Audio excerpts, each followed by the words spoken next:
The stars hung like cold lanterns outside the wide window of the observation deck, steady and uncaring, as if the chaos of life had never mattered to them at all. Captain Jack Morrison stood with a cup of coffee in hand, his reflection faintly ghosted on the glass, and he thought about how 15 years in space had still not dulled his fascination with that endless spread. He had seen supernovas, fractured moons, gas giants big enough to swallow 10 Earths, and he still liked moments like this, quiet and simple, where nothing was trying to kill him or yell in his ear. The hum of the ship surrounded him like an old familiar friend, systems working smoothly as always. The bridge crew sat at their stations, fingers dancing over consoles, voices low, professional but relaxed. Dr. Lara Parker was bent over her scanner again.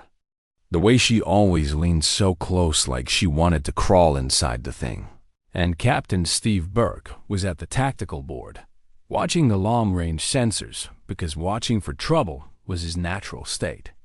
Jack took a sip of his drink and muttered to himself about how their ship, the Horizon's Edge, was built for research, not war.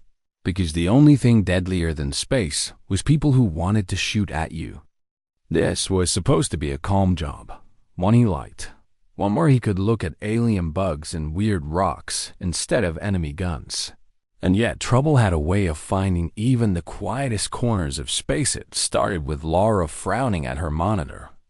She rarely frowned because she had this uncanny patience for every kind of malfunction and anomaly the galaxy could throw at them. So when she frowned like that, everyone noticed. Jack turned, raising one brow. "What's wrong, Laura?" "Coffee." "Machine broken again?" She smirked faintly at the joke, then went back to looking concerned. "Not this time." "I'm picking up distress calls, Jack." "Not one, but a dozen. They're all overlapping. The comms are messy." He put his mug down and came over, peering over her shoulder like he could understand her sensor readings better than she did. "How many sources, exactly?" "At least 12 confirmed, maybe more coming in. And they're all using emergency frequencies, old ones, like the kind we haven't heard since the colonial wars." Steve spun around in his chair at that, suddenly very attentive. 12 distress calls? That covers 3 different systems. What the hell could be hitting that many colonies at once?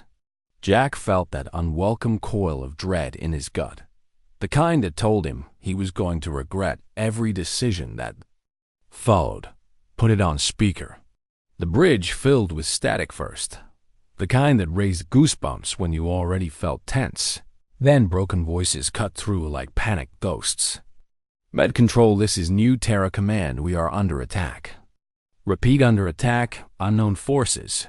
They're everywhere." The voice dissolved into white noise before another voice cut in.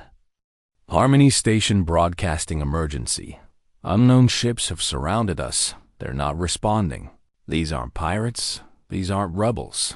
They're huge." The channel died in static again. Laura's face drained. "Of color. Jack, more calls, same type, all outer rim colonies." Jack reached for the comm console, voice hardening without even thinking about it. "This is Commander Jack Morrison of the Horizon's Edge. All human colonies respond with status." They waited, the silence louder than anything they'd ever heard, until finally one thin voice broke through. "Horizon Edge, this is Captain Wells of the cargo freighter Distant Star. Vega system is gone, all gone. They're not raiding, Commander. They sterilize planets. Nothing lives after they pass." Steve stood, eyes scanning his sensors frantically. "Jack, long range is reading massive energy signatures moving fast. Hyperspace jumps all over the outer sectors. They're still moving, still hunting." Jack's thoughts froze for a heartbeat, then snapped to sharp focus. This isn't random. Someone's planned this. He turned to Laura. "What do we know about these attackers?" "Any matches in the database?" Laura shook her head, her fingers flying across keys. "Nothing. Descriptions from survivors are insane. Ships that phase in and out of normal space. Weapons that scrub life right off planetary surfaces. Jack. It sounds like genocide. A voice interrupted before he could respond. Clearer this time. Closer. This is Admiral Lee Chan of Defense Platform Excalibur. We have confirmed attacks on 17 human colonies. Repeats, 17. The hostile fleet consists of unknown alien vessels with technology beyond anything in our catalog. They ignore all communications and show no interest in prisoners or resources. They destroy, then move on. Commander Morrison, Earth is on high alert, but we don't know if our defenses can hold. If you are in the outer rim, hide, stay alive. We need survivors. The channel ended, and the bridge fell into silence again, except for the rising beep of Steve's sensors. Jack, we've got 3 incoming signatures, not ours. Big ones, really big. Jack's eyes darted to the tactical display where 3 elongated shapes appeared, each 3 times their size and blurred as if their outlines couldn't decide what shape to be. Red alert. Battle stations. Laura, record everything. If we don't walk out of this alive, someone has to know what killed us. Crew members moved quickly, voices tight but controlled, while the alien ships closed distance without visible engines, sliding through space like predators made of liquid metal. Then their sensors went haywire, numbers flickering nonsense on every screen. They're scanning us, Steve reported. But I can't read their weapons because I don't think they're fully here. Before Jack could reply, one of the alien ships just appeared in front of them, bypassing thousands of kilometers in what looked like a blink. An energy wave hit the horizon's edge, shaking the deck under their feet. Damage? Jack asked sharply. None yet, but they know we're here, Steve said, already checking his controls. Wait, I'm getting something. Not a broadcast, more like a direct injection into our system. Laura's screen lit up with alien symbols, twisting shapes that made her eyes hurt until, impossibly, they rearranged into English-humans. Your species has been judged. You are a contamination spreading across the stars. We are the cleansers. We have returned to purify what you have infected. Your elimination begins now. No one on the bridge spoke for a long moment. It was Steve who finally muttered, "Friendly bunch." Jack exhaled slowly. They're not pirates. They're not conquerors. They're exterminators.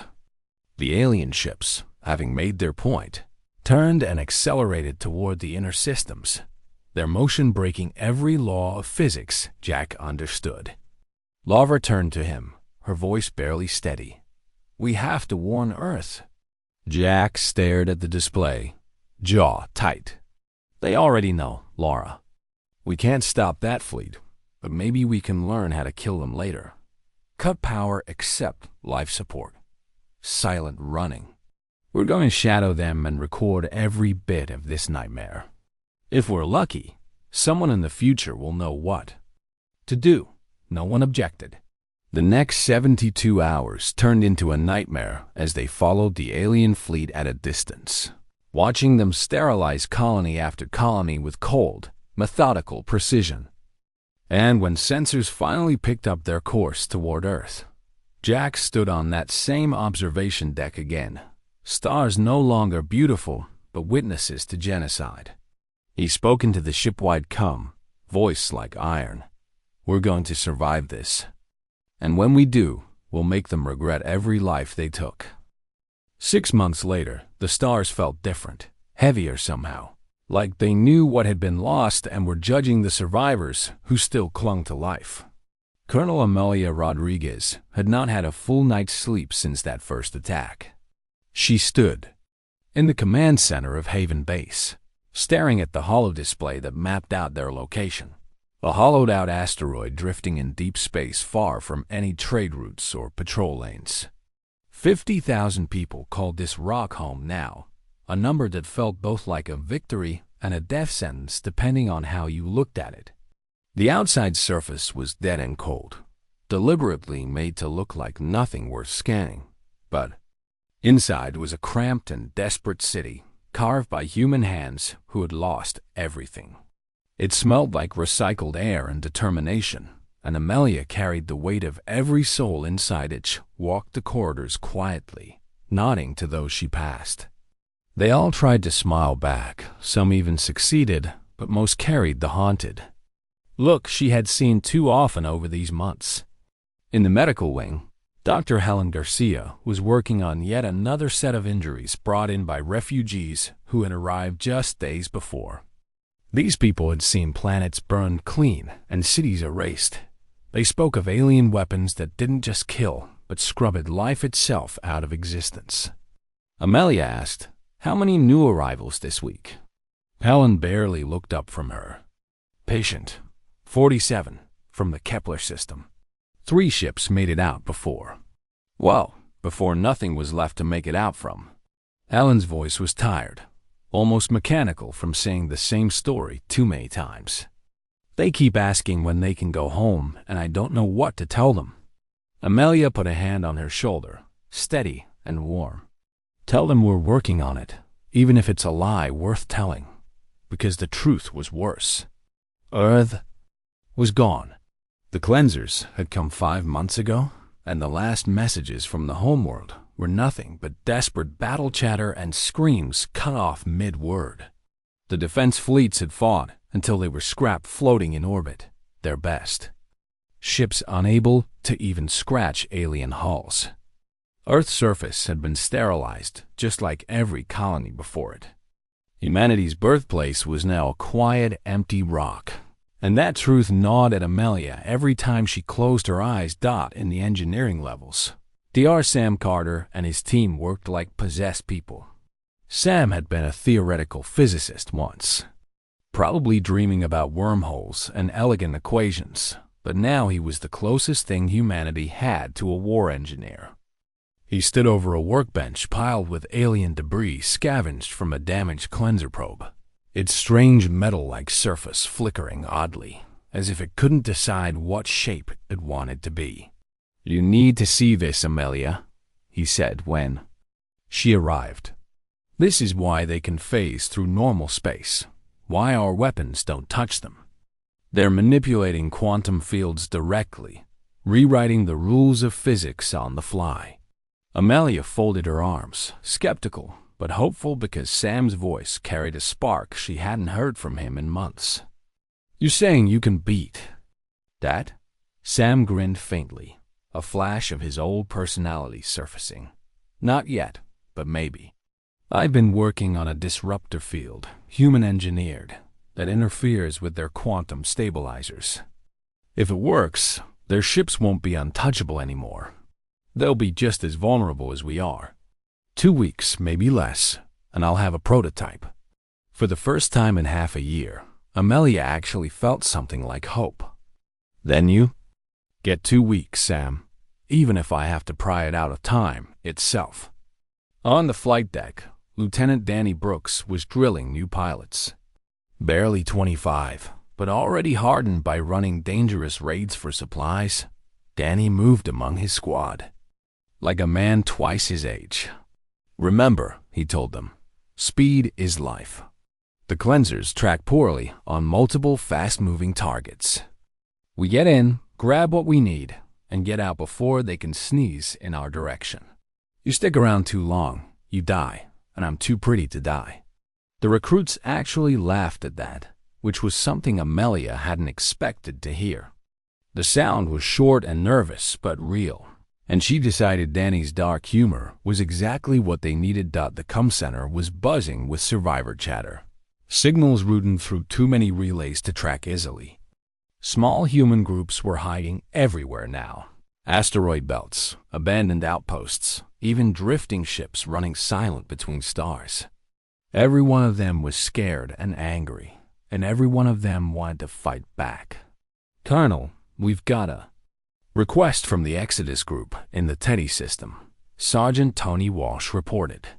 They want permission for a supply raid on an old mining station. Amelia studied the holomap, weighing the risk. Tell them to wait 72 hours. Check for cleanser patrols first, then go if it's clear. And remind them to pull out the second they're spotted. No heroics. Night cycle came, though in space it was mostly a courtesy setting for people's sanity, and Amelia met with her senior staff in a conference room carved from solid rock. Major Kate Foster, responsible for internal security, had her usual look of mild irritation at life in general. Population is steady at 50,211. Food production is keeping up. Recycling is at 96%. But morale is slipping. People are scared and they're getting angry. Some are asking when we stop hiding and start hitting back. Amelia had expected this. We're not ready yet. Maybe we are, Sam interjected, surprising everyone. If the disruptors work, we can finally hit them where it hurts. Amelia turned to him. How long before field tests? 2 weeks, maybe a month for actual weapons. Sam's eyes were bright, not with joy, but with something darker. Sharper. But we'll need pilots willing to take risks. Kate nodded grimly. Angry people are good at taking risks. As the meeting broke up, Amelia looked at them all. These people who had lost everything but kept moving forward anyway. The cleansers had tried to erase humanity, but instead they had made it adapt, evolve, harden. She thought about how strange it was that something as monstrous as genocide had turned people into something far tougher than before. And she thought about how, when the time came, they weren't just going to survive. They were going to teach the galaxy what regret looked like. 2 years had passed since Earth had burned, and Jack Morrison had changed as much as the galaxy itself. Gone was the calm explorer who once drank coffee while watching stars in peace. In his place stood a man commanding a patched-together warship. Called the Rising Dawn, part of the Phoenix Alliance, a desperate coalition of 12 survivor groups spread across the galaxy. Today was different from every day before, because today they were not running. Today they were going to fight back. The fleet around him was not pretty. It was a collection of reworked freighters, converted mining haulers, and scavenged alien hulls, all bristling with guns and armored plates that looked like they had been welded by angry drunk engineers. But every ship had teeth now, thanks to Dr. Sam Carter's new invention. Jack stood on the bridge as Sam's hologram flickered into view from the lab deck. The quantum disruptors are online, Jack. If these work the way they should, we'll shut down their phasing and their shields. They'll be just as vulnerable as us. Jack grinned grimly. And if they don't? Sam hesitated. Then we die creative deaths and someone writes a song about it later. Lieutenant Danny Brooks, now a seasoned tactical officer, muttered from his console. I vote we don't make the dying part a habit.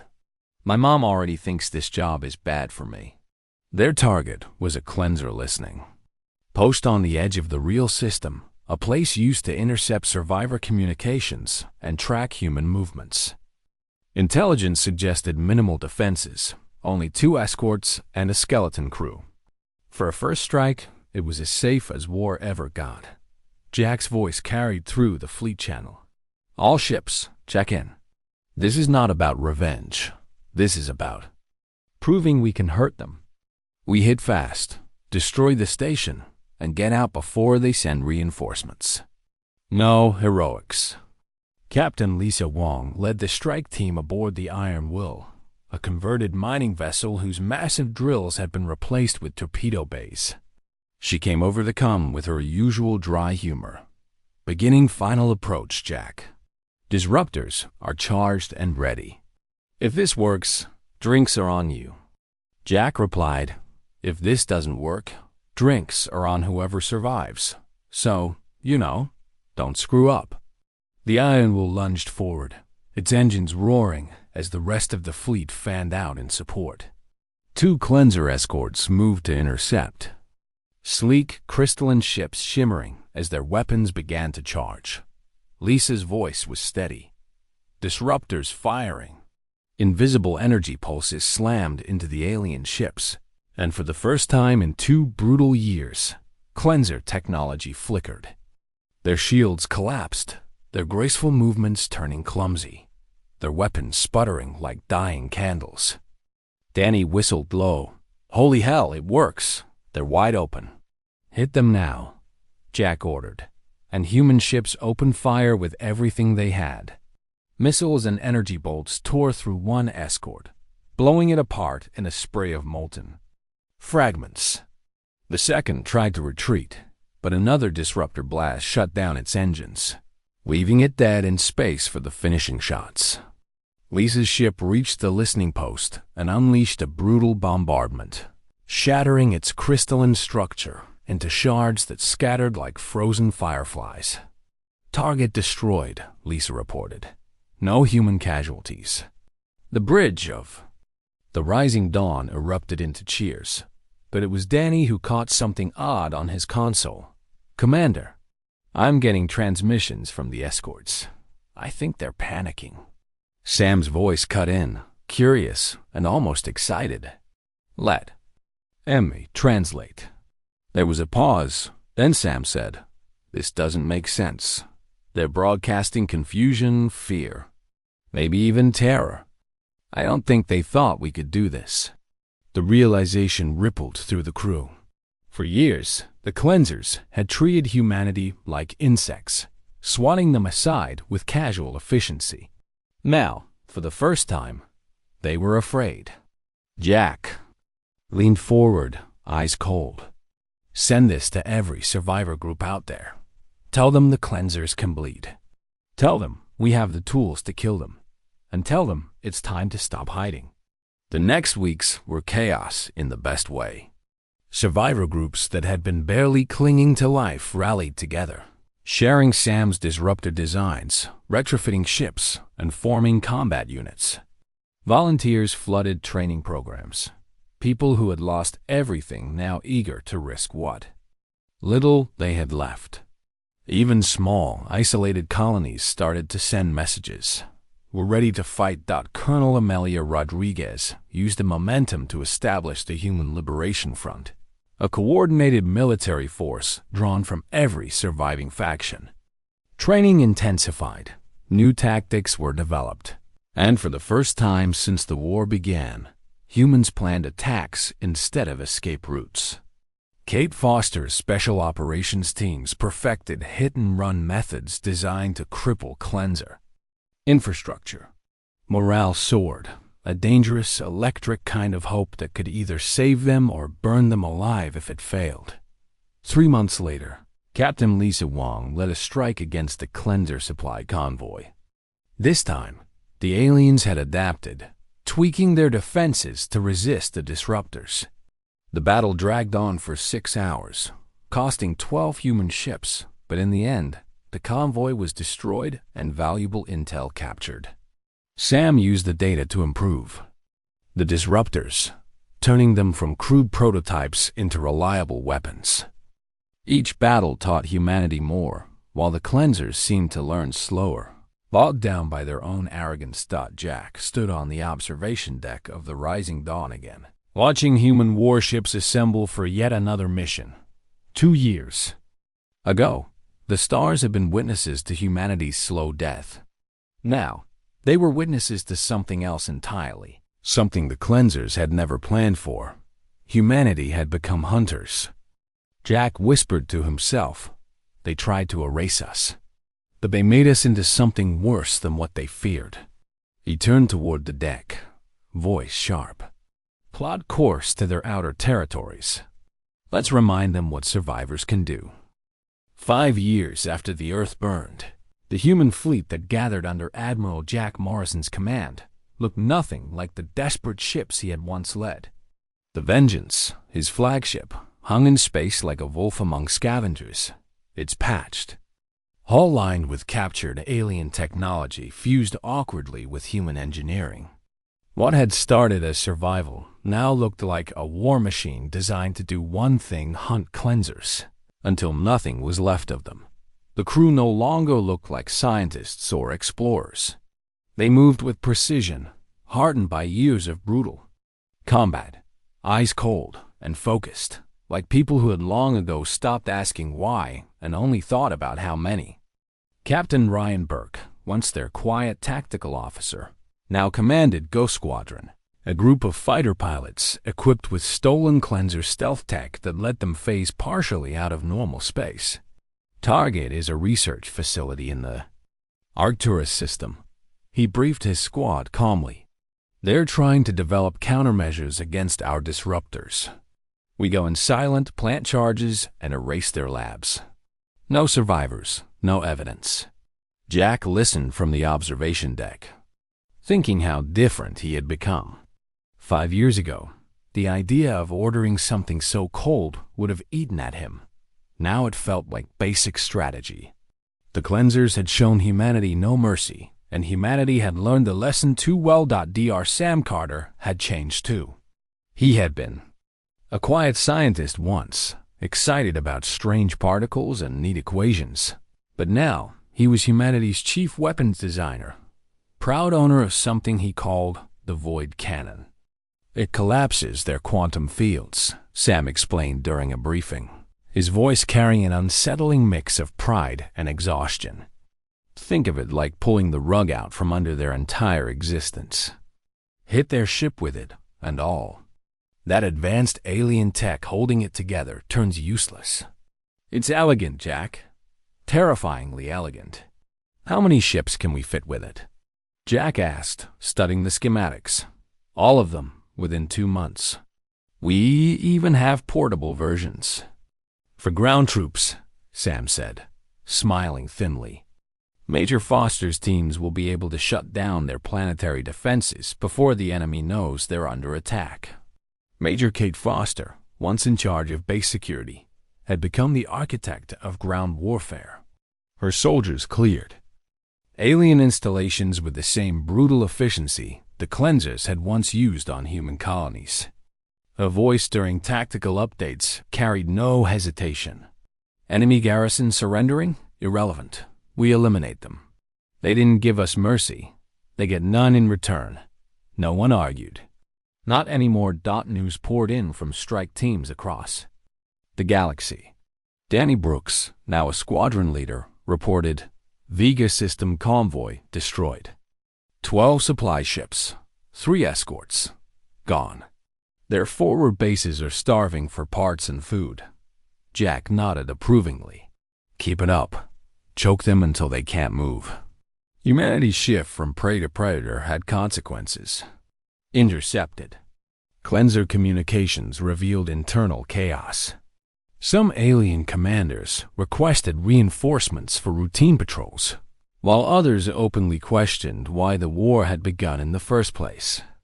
Tony Walsh, now their intelligence officer, said it flatly during a briefing.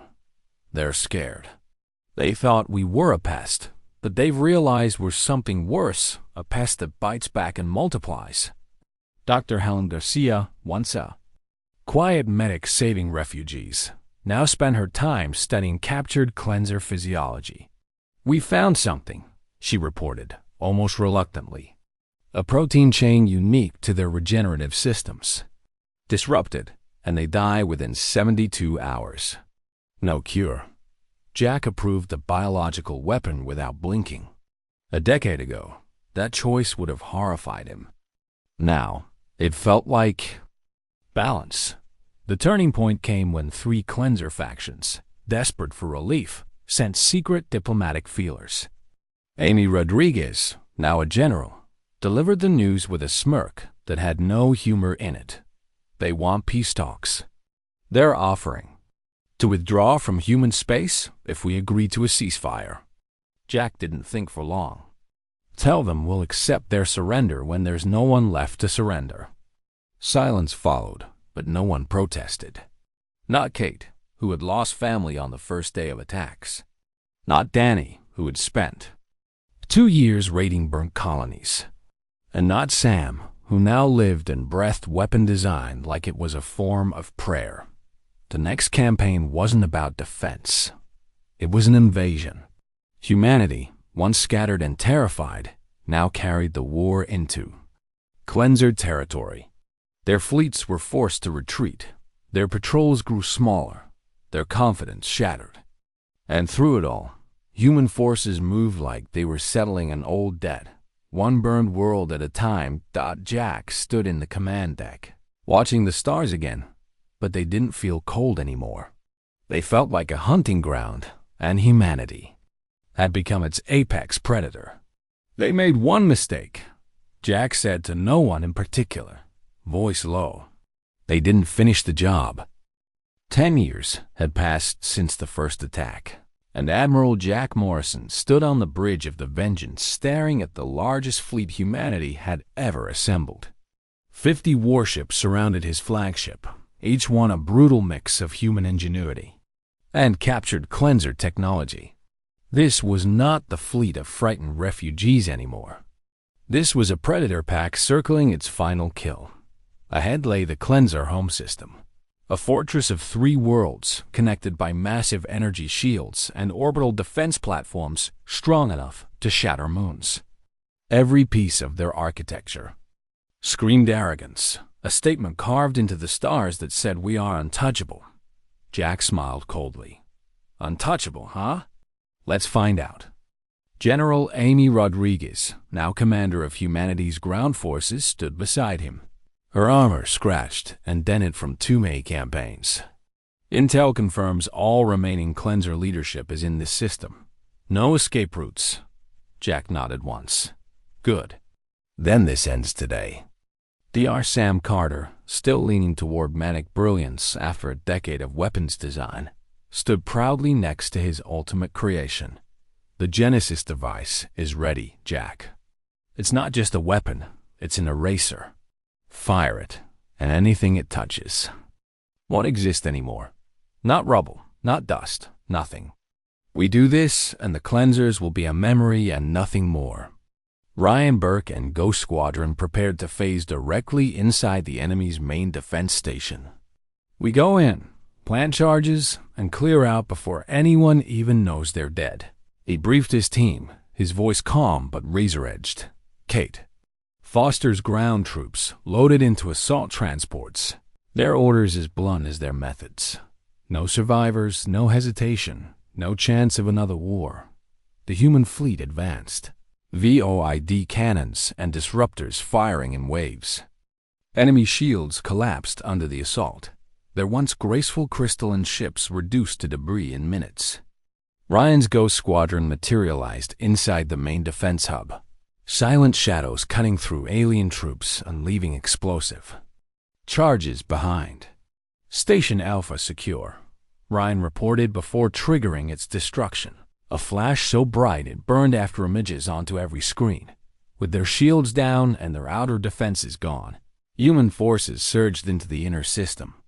Kate's soldiers swarmed the surface cities, applying the same ruthless tactics once used against humanity.